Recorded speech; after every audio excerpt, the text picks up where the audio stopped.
brought to you by V-Guard.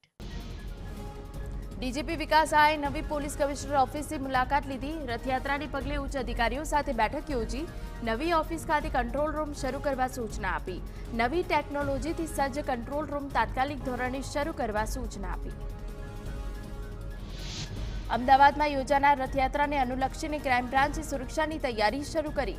રથયાત્રાના route પરથી drone કેમેરાનું surveillance કરાયું। પોલીસે બાઇક માર્ચનું પણ આયોજન કર્યું। વડોદરાના શિનોર ખાતે સમર કેમ્પ શરૂ। સ્ટુડન્ટ પોલીસ કેડેટના યોજના હેઠળ 7 દિવસીય સમર કેમ્પનું આયોજન।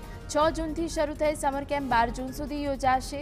વડોદરા ગ્રામ્ય ડીવાયએસપી કેમ્પ ઇન્ચાર્જ મહિલા પીએસઆઈ સહિત અધિકારી ઉપસ્થિત રહ્યા।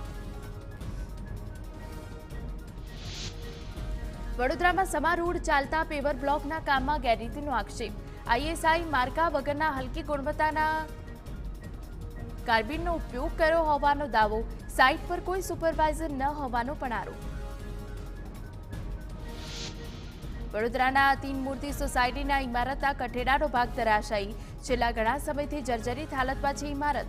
કોર્પોરેશન દ્વારા થોડા સમય પહેલા નોટિસ અપાઈ હતી। હાલ ઇમારતમાં 10 થી વધુ પરિવાર વસવાટ કરી રહ્યા છે। Brought to you by V-Guard.